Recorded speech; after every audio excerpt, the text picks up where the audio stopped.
Hi guys, welcome back to my another blog. তাহলে আজকে আমরা চলে যাচ্ছি পিসির বাড়ি থেকে। ফাইনালি আমরা যাচ্ছি এবার লামডিং।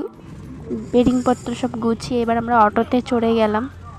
তারপরে ধীরে সুস্থে আমরা এবার যাব আমাদের গন্তব্যস্থানে, মানে গুয়াহাটি স্টেশনে। তারপর ওইখান থেকে লামডিংয়ের জন্য গাড়িতে চাপবো। তো এইবার দেখো, ওই তো একটু পরে আমাদের স্টেশন চলে আসবে। স্টেশন চলে এলো, এবার আমরা গাড়িতে উঠবো। এর আগের কিছু পার্ট আমি মিস করেছি, মানে দিইনি, কারণ প্রচুর ভিড় ছিল স্টেশনে।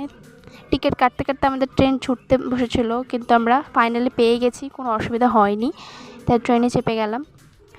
আর আমার না এই জানালার পাশের যে সিটটা, ওইখানে বসতে মানে এতটা ভালো লাগে, ভীষণ ভালো লাগে। কেন ভালো লাগে না, আমার বমি হয় না আমার কিছু, কিন্তু আমার এতটা ভালো লাগে জানালার সিটে বসতে, কারণ ভিউটা দেখতে অনেক ভালো লাগে, তাই আমি বসি। এই যে দেখো তোমরা, ভিউটা এতটা সুন্দর লাগছে। তাহলে এবার তোমাদের লামডিং স্টেশনে গিয়ে দেখা হচ্ছে। ভিডিওটা ভালো লাগলে অবশ্যই like, comment, share and subscribe করে দিও। Thank you.